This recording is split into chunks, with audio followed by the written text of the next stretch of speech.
Welcome to Twins in the Kitchen. I'm Chef Justin. And I'm Chef Kyle. And neither of us are actually chefs. Today we're going to talk about a very common household item, the Vitamix. Is it worth the price? What does it actually do? How is it different from a blender? Where are my socks? I have so many questions that you are going to answer today. Yeah, I'm going to answer most of those questions, not all of them. We are making an actual couple of dishes, right? Just to show you the versatility of the machine. These things have been around a while. Kyle and his family use it a lot, right? Yeah, daily almost. First of all, let's talk about the price. Vitamixers tend to be very expensive. You got a refurbished one, and how much was that? About $250 in 2019. So a new one of your make and model. So this model on Amazon right now is going for about $500 to $600 for a brand new one. What I heard is that these things have multiple tiers of price, but really all you're paying for is the bells and whistles, all the extra settings and stuff. A Vitamix is a Vitamix. They're all the same motor and all the same blades. Yeah, so from what I understand from my research, they all blend the same. They're all pretty much identical. It's the setting. So you press it, you're going to make whatever sorbet, then it knows how long to do it. So it's all like preset. Mine doesn't have that. I have the very basic model. It doesn't even have the high speed option. It's got a pulse, the speed setting, and then so it's got pulse constant and then just a speed setting, and that's it. This one goes from 0 to 10. Just like me. Yeah, usually.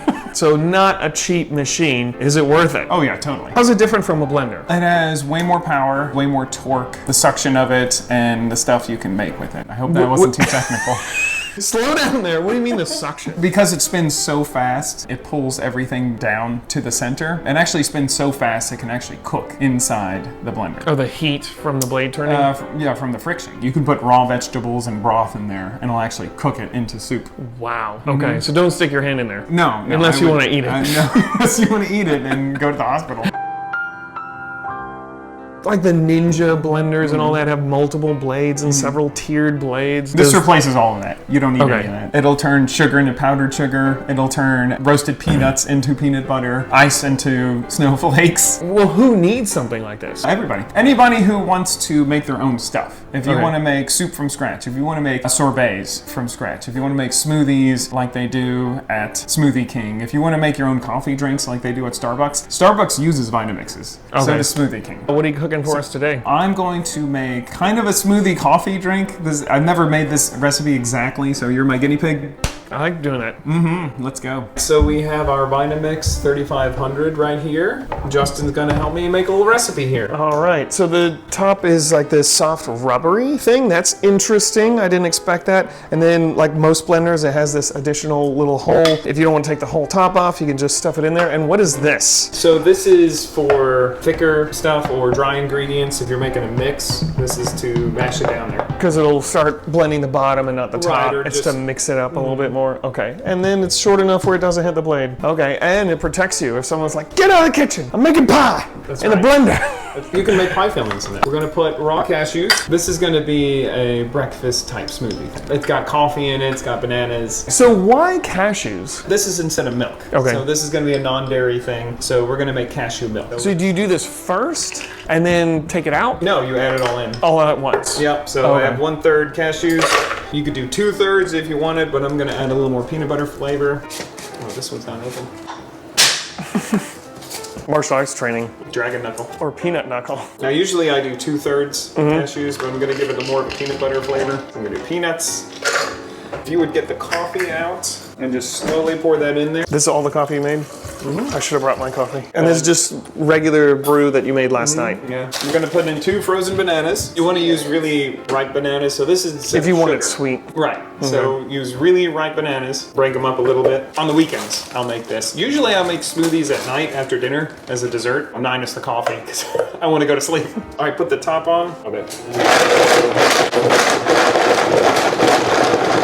As you can see, it's very liquidy now.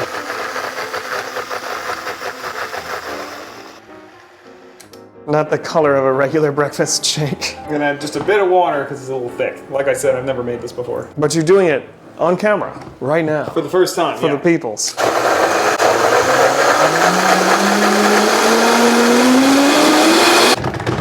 There. The way that technology works, it actually spins so fast it creates a black hole, which sucks in at the point of singularity, and then that's how it blends it so well. That's why they're so expensive. It's probably pretty blended except for those little chunks. But so you can see how it sucks it down there.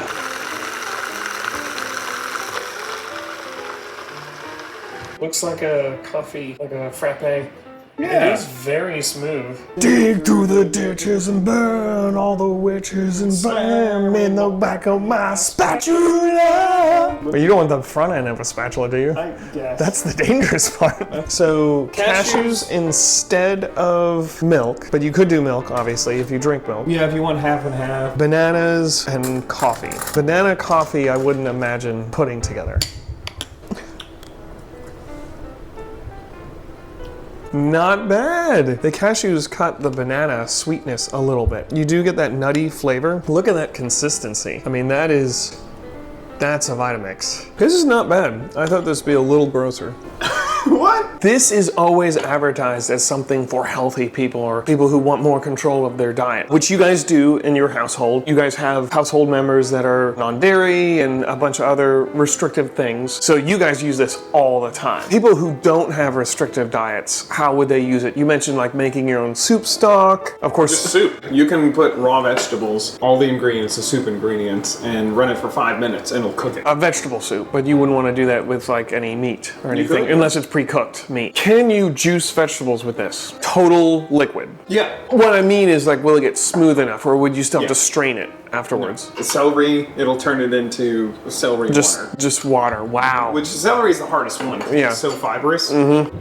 He's not a chef. He's a mad scientist. All right, so now we're gonna clean it so we can make our next concoction.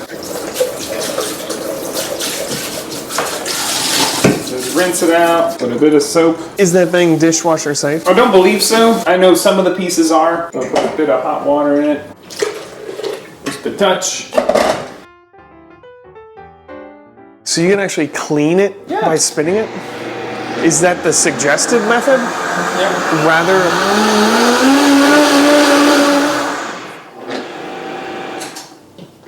Don't drink this. But it looks so good. Rinse it out. Just make sure you rinse it out all the way. Don't eat soap, kids. And now you know. I had no idea you could wash it with itself. And you mentioned the blade earlier. You said it's not like a super sharp blade, like a lot of blenders where you can actually rub your finger across it and cut yourself. It's a little bit duller. I imagine that makes it last longer. You said it more pulverizes it rather than chops it. So it's really the speed. It's the speed and the torque. And then the cooking is from the friction because it's been so fast. Like we mentioned earlier, you could just put raw vegetables in here with soup broth and your seasoning and just blend it for 5 minutes. And it would heat it up. It would be like boiling hot, like soup hot? Steam. You can take out the top and steam. Really? Wow. Like ready to... But not safe for meat. I haven't seen meat soup, Chicken noodle soup? but not like where you blended the chicken into nothing. Doing research for this video, I saw people who were making broccoli and cheese soup, where they would put a chunk of cheese in there with cream, and then just blend the cheese into cheese soup, and then they would put the vegetables in, the vegetable stock, and he just blended for 5 minutes, and it was hot. Didn't have to cook anything. Didn't have to like cook the broccoli ahead of time. I love soup. This time of year, this is the soup time. No one else in my family likes it, and it's just a lot of work to do it just for me. This would be like, bah, bah, bah, bah. Once you have all your ingredients and you have your recipe, it takes 5 minutes. One dish. Okay, so I'm gonna make another cold thing. I hope that's okay. Can you grab me the 1 cup? When you said the 1 cup, this is what I thought he meant. First, I'm gonna demonstrate how you can make milk. Okay. Non-dairy milk. Your wife was mentioning, your producer was mentioning that a lot of the recipes that you did, the one step all, which is great if you just want to do it fast, but she said sometimes it turns out better if you do each thing separately. Right. Like do the milk first. And we'll do that now. 2 cups of water. First, I want to demonstrate how you can make milk. So normally you would have to soak the cashews for a while. Because it's been so fast, you don't have to.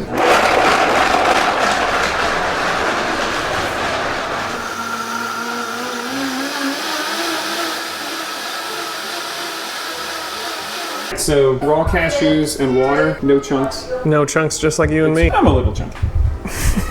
My main goal for this video is to get you to buy one of these. You're very close, sir. We're gonna do a quick change of plan. So I was gonna originally make you like a berry smoothie, like a thick sorbet thing. But let's make a more seasonal. We're gonna make a vegan eggnog. Vegan eggnog. Okay, so eggnog typically has eggs in it. What are we putting in instead of eggs? We're going to use bananas. Very sweet, ripe bananas. So this will be a healthy eggnog. I don't know if you've had a lot of eggnog at one time, but you usually feel terrible in it. Yeah, like it's very rich. It's super rich, super very fattening, yeah. A lot of cholesterol in it. Yeah, I love it. What we have in here right now is we blended first the 1 cup of raw cashews with 2 cups of water, and then we put some ripe bananas in here. How many? 3 or 4. So we're going to blend that first, and then we're going to add about 2.5 cups of ice. We'll do that next, and then we'll put in our spices, which is a little bit of nutmeg and a little bit of cinnamon. We'll do this to taste. Nutmeg is pretty strong. You only want a little bit of that.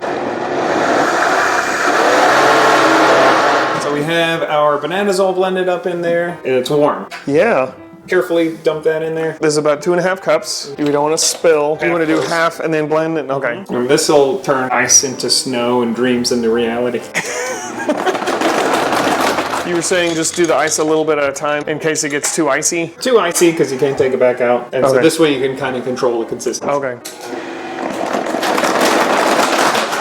So we actually ended up putting almost 5 cups of ice. I think it was probably 4.5. Okay. Like with anything, there's a learning curve, And right? it's the consistency you want as well. We're going to put about a 1/4 teaspoon of cinnamon in there. These flavors are so strong, you do it in the cup rather than in the main one. Nutmeg especially. Cinnamon, you can cinnamon it up.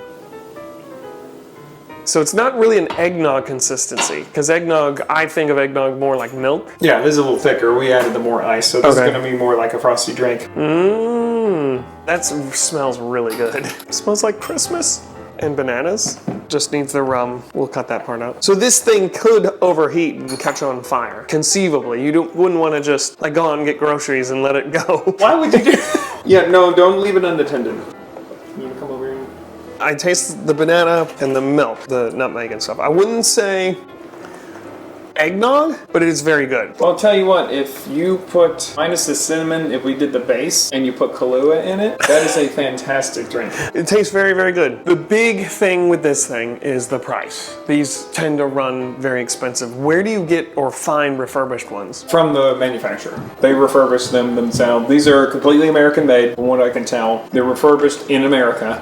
In America. This is the 3500 basic stuff, and this is all you need. 5-year warranty on this. I think the biggest selling point in this over a blender is you can do stuff with this you can't do with a blender, just because of the power and the speed. And the consistency. Even a blender will have chunks of ice. I think you sold me on this. I just have to sell a kid or something to get it. No, I won't do that. I'll sell something else. I have an extra organ or two I don't Yeah, I need. think you have an extra kidney. If you use it all the time, because you're looking at cost per The use. straw's attacking me, I'm sorry. I gotta think of as cost per use. If you're gonna be making a ton of soups, and you saw how easy it was to clean, I mean, you could make 2 soups in one night. The blade is not removable? No. When you saw me clean it, that's how you clean it. When we make thicker stuff, like we have a vegan cheese sauce we make, that's a little bit thicker, and then you do have to get in there with a sponge. They make, like, especially the Ninjas, like 4 different attachments and all these different sizes, and there's a juicer, there's a blender, there's all these different things that you put on top of it. If you buy this thing and you use it, you're gonna be like, Ninja what? They do sell a taller, skinnier one, and one's for dry ingredients, one's for liquid. This is just the basic one. This is the counter height model. You're saying you don't need any of those extra attachments. It does everything we wanted it to do. Is there anything you wish it could do? My taxes. No, I don't think so. I didn't want to get this at first, and my wife talked me into it. It's been awesome. I love you, dear. All right, I think you sold me. Did he sell you? Do you have any good recipes you want to share with us? Let us know down in the comments. So this is their homemade hummus. You're still rolling over here. Oh, I am?